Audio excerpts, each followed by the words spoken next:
നിയമം BJP പിടിക്കുമോ അതോ CPM നിലനിർത്തുമോ? ഈ ചോദ്യമാണ് ഇപ്പോൾ ഉയരുന്നത്. കോൺഗ്രസ്സിന് അഥവാ UDFന് അവിടെ വലുതായിട്ടൊന്നും ചെയ്യാനില്ല.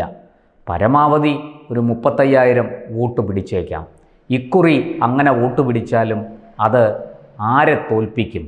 ഈ പറഞ്ഞതുപോലെ കഴിഞ്ഞ തവണ BJPക്ക് പരാജയം സംഭവിച്ചത് കോൺഗ്രസ് പിടിച്ചെടുത്ത 36,000 വോട്ട് കാരണമാണ് എന്ന ഒരു പറച്ചിലുണ്ട്.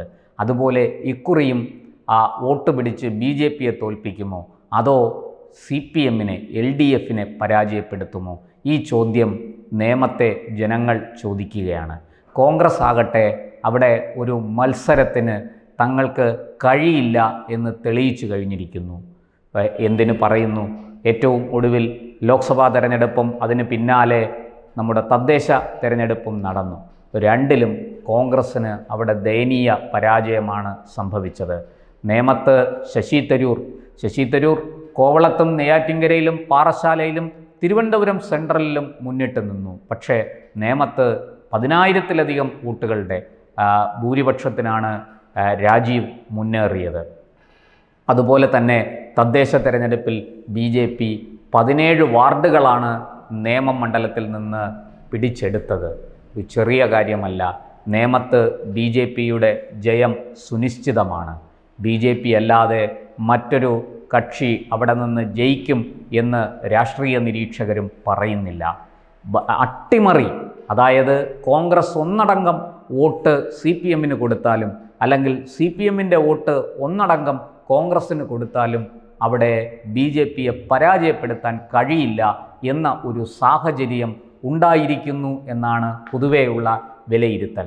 അതുപോലെ തന്നെ ന്യൂനപക്ഷങ്ങൾക്ക് അവിടെ ചെറിയ രീതിയിൽ വോട്ടുണ്ട്.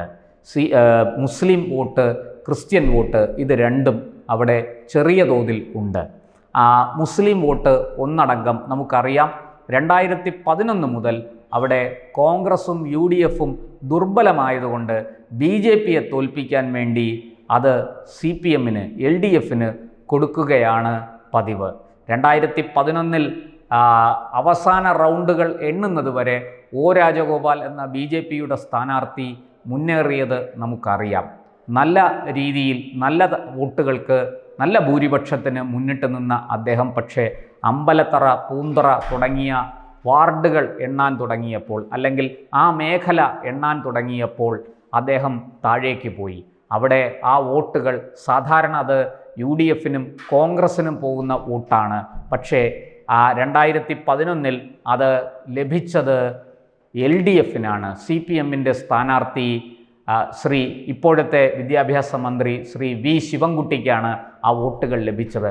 ആ വോട്ടുകളുടെ ബലത്തിലാണ് അദ്ദേഹം അന്ന് ജയിച്ചു വന്നത്.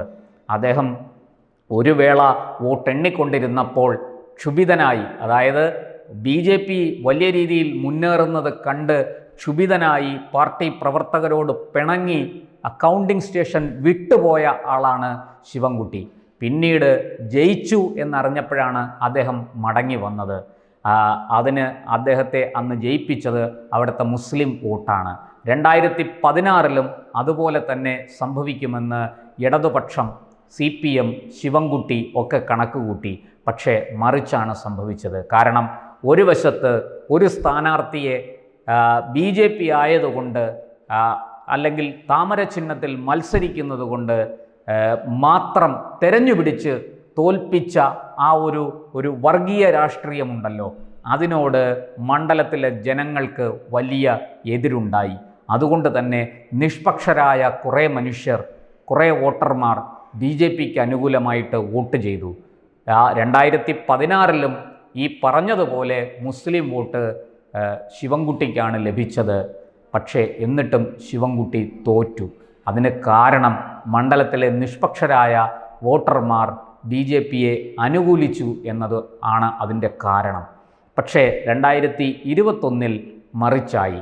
കാരണം കുമ്മനം രാജശേഖരനാണ് അന്ന് മത്സരിച്ചത്. പതിവ് പോലെ അവസാന റൗണ്ടുകൾക്ക് തൊട്ട് മുമ്പ് വരെ കുമ്മനം അവിടെ ലീഡ് ചെയ്തു. പക്ഷേ അമ്പലത്തറ, പൂന്തറ പ്രദേശങ്ങൾ അവിടങ്ങളിലെ വോട്ട് എണ്ണിയപ്പോൾ ആ വോട്ട് ഒന്നടങ്കം ശിവൻകുട്ടിക്കാണ് ലഭിച്ചത്. അങ്ങനെ ശിവൻകുട്ടി വീണ്ടും ജയിച്ചു, മന്ത്രിയായി. ഇക്കുറി അതിന് നേമത്തെ വോട്ടർമാർ പകരം വീട്ടുമോ? നിഷ്പക്ഷരായ വോട്ടർമാർ BJPയെ ഇക്കുറി അനുകൂലിക്കുമോ എന്ന ചോദ്യം ഇവിടെ ഉയരുന്നുണ്ട്. രാജീവ് ചന്ദ്രശേഖർ എന്ന BJPയുടെ സംസ്ഥാന അധ്യക്ഷനാണ് അവിടെ മത്സരിക്കുന്നത്. 17 വാർഡുകൾ വിജയിച്ച് വലിയ രീതിയിൽ മുന്നേറി നിൽക്കുന്ന BJPക്ക് വിജയം സുനിശ്ചിതമാണെന്ന് കരുതാം. എന്നാൽ അടിയൊഴുക്കുകൾ നമ്മൾ കാണാതിരുന്നുകൂടാ. അങ്ങനെ സംഭവിച്ച ചരിത്രമുണ്ട്. ഈ പറഞ്ഞതുപോലെ ഒരു പ്രത്യേക വിഭാഗത്തിൻ്റെ വോട്ട് കൺസോളിഡേറ്റഡായി അത് BJPയുടെ എതിർകക്ഷിയിലേക്ക് പോയാൽ അതൊരു വെല്ലുവിളി തന്നെയായിരിക്കും. BJPയെ സംബന്ധിച്ചിടത്തോളം നിഷ്പക്ഷരായ മനുഷ്യരുടെ, വോട്ടർമാരുടെ പിന്തുണയാണ് BJP ലക്ഷ്യമിടുന്നത്. എന്തായാലും നേമത്ത് കടുത്ത മത്സരം നടക്കുന്നു. എടുത്തു പറയേണ്ട മറ്റൊരു കാര്യം, നേമത്ത് വളരെ മുമ്പ് തന്നെ രാജീവ് ചന്ദ്രശേഖറാണ് സ്വന്തം സ്ഥാനാർത്ഥിത്വം ആദ്യം പ്രഖ്യാപിച്ചത്. തൊട്ടു പിന്നാലെ മന്ത്രി V ശിവൻകുട്ടിയും കടന്നു വന്നു. ശിവൻകുട്ടി ആദ്യമൊക്കെ നേമത്ത് മത്സരിക്കുന്നില്ല എന്നാണ് പറഞ്ഞു കേട്ടത്. കാരണം അദ്ദേഹത്തിന് അനാരോഗ്യമുണ്ട്, അദ്ദേഹത്തിന് ആരോഗ്യ സംബന്ധമായ ഒരുപാട് പ്രശ്നങ്ങളുണ്ട്. അതുകൊണ്ട് ഇക്കുറി അദ്ദേഹം മത്സരിക്കുന്നില്ല, പകരം ചെറുപ്പക്കാരെ ആരെങ്കിലും പാർട്ടി നിയോഗിക്കും എന്നാണ് അദ്ദേഹവും അദ്ദേഹത്തിനോട് അടുപ്പമുള്ളവരും നേരിട്ടല്ലെങ്കിൽ കൂടി പറഞ്ഞിരുന്നത്. പക്ഷേ ഒടുവിൽ CPM അദ്ദേഹത്തെ തന്നെ നിയോഗിച്ചു. കാരണം ശിവൻകുട്ടിക്ക് പകരം വയ്ക്കാൻ ഒരു നേതാവില്ല. അതുകൊണ്ട് നേമത്ത് ശിവൻകുട്ടി തന്നെ മത്സരിക്കട്ടെ. എങ്ങനെയാണോ കഴക്കൂട്ടത്ത് കടകംപള്ളി മത്സരിക്കുന്നത് അതുപോലെ അവിടെയും കടകംപള്ളി സുരേന്ദ്രന് പകരം വയ്ക്കാൻ മറ്റൊരു മുഖമില്ല. അതുകൊണ്ടാണ് സ്വർണ്ണക്കൊള്ളയിൽ ആരോപണ വിധേയനായ സകല അഴിമതികളുടെയും വിഴുപ്പ് ചുമക്കുന്നു എന്ന ആക്ഷേപം നേരിടുന്ന നമ്മുടെ കടകംപള്ളി സുരേന്ദ്രൻ MLAയെ പാർട്ടി വീണ്ടും നിയോഗിച്ചത്. സമാനമാണ് നേമത്തെയും സ്ഥിതി. അവിടെ അവർ നേരത്തെ മേയറായിരുന്ന ആര്യ രാജേന്ദ്രനെ അവർ വളരെ മുമ്പേ നേമത്തേക്ക് സങ്കല്പിച്ചിരുന്നു. പക്ഷേ സ്വയംകൃതാനർത്ഥം കൊണ്ട് ആര്യ രാജേന്ദ്രൻ രണ്ടാമത്തെ, അതായത് ഇക്കഴിഞ്ഞ തദ്ദേശ തെരഞ്ഞെടുപ്പിൽ മുഖം പോലും കാണിക്കാതെ പിൻവാങ്ങേണ്ടി വന്നു ആര്യ രാജേന്ദ്രന്. ഇതാണ് CPMനുള്ളിലെ LDFിലെ സ്ഥിതിയെങ്കിൽ കോൺഗ്രസിൻ്റെ സ്ഥിതി വളരെ ദയനീയമാണ്. കോൺഗ്രസ് തുടക്കത്തിൽ തന്നെ അവിടെ സ്ഥാനാർത്ഥിയുടെ പേര് പറയാതെ, സ്ഥാനാർത്ഥിയെ പ്രഖ്യാപിക്കാതെ നീട്ടി കൊണ്ടുപോയി. വൈഷ്ണ സുരേഷ് എന്ന ഒരു പുതുമുഖത്തെ, ഇപ്പോൾ കൗൺസിലറായി ജയിച്ചു വന്ന, മുട്ടടയിൽ നിന്ന് ജയിച്ചു വന്ന ഒരു പുതുമുഖത്തെ അവിടെ നിയോഗിക്കും എന്ന് ഇടക്കാലത്ത് പറഞ്ഞു. പിന്നീട് അത് ശബരിനാഥിലേക്ക് പോയി. KS ശബരിനാഥൻ കൗൺസിലറാണ് നിലവിൽ. കവടിയാറിൽ നിന്ന് വിജയിച്ച ശബരിനാഥനെ നേമത്തേക്ക് നിയോഗിക്കും എന്ന് കേട്ടു. എന്നാൽ ശബരി അതിന് സമ്മതം മൂളിയില്ല എന്നാണ് ആദ്യത്തെ റിപ്പോർട്ട്. വൈഷ്ണ സുരേഷിൻ്റെ കാര്യത്തിൽ വ്യക്തതയൊന്നുമില്ല. ഇപ്പോഴിതാ നേമത്ത് വളരെ വൈകി സ്ഥാനാർത്ഥിയെ നിയോഗിക്കുന്ന ഒരു അവസ്ഥയിലേക്ക് കോൺഗ്രസ് എത്തിയിരിക്കുകയാണ്. കോൺഗ്രസിനെ സംബന്ധിച്ചും ഒരു കൃത്യമായ പദ്ധതി അവർക്ക് മുന്നോട്ട് വയ്ക്കാനില്ല. കാരണം നേമത്ത് സംഘടന ഇല്ല, പാർട്ടി അതീവ ദുർബലം, താഴെത്തട്ടിൽ പ്രവർത്തനമില്ല, ബൂത്ത് തലത്തിലൊന്നും കോൺഗ്രസ്സിന് നേതാക്കളോ കാര്യകർത്താക്കളോ പ്രവർത്തകരോ ഇല്ല എന്നുള്ളത് വ്യക്തമാണ്. അതുകൊണ്ട് തന്നെ നേമത്ത് കോൺഗ്രസ് മത്സരിക്കുന്നത് വെറുതെ പേരിന് വേണ്ടി മാത്രമാണ്.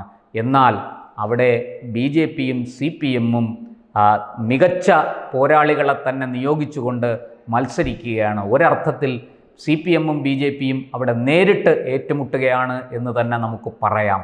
മറ്റൊരു ഓപ്ഷനും ഇല്ല. CPMനെ സംബന്ധിച്ചിടത്തോളം ദുർബലനായ, അനാരോഗ്യ നിമിത്തം ദുർബലനായ ഒരു സ്ഥാനാർത്ഥിയെ നിയോഗിക്കേണ്ടി വന്നു എന്ന ഒരു മൈനസ് പോയിൻ്റ് കൂടിയുണ്ട്. BJPക്ക് അത്തരത്തിലുള്ള യാതൊരു വെല്ലുവിളികളും പ്രതിസന്ധികളുമില്ല. അവർ ഏറ്റവും മികച്ച സ്ഥാനാർത്ഥിയെ തന്നെ നേമത്ത് നിയമസഭയിലേക്ക് മത്സരിക്കാൻ നിയോഗിച്ചിരിക്കുന്നു. അവരുടെ സംസ്ഥാന അധ്യക്ഷൻ രാജീവ് ചന്ദ്രശേഖർ. എന്തായാലും നമുക്ക് ഫലം വരട്ടെ, കാത്തിരുന്ന് കാണാം. നേമത്ത് തീവാറുന്ന പോരാട്ടം തന്നെ നടക്കുമെന്ന് തീർച്ചയാണ്.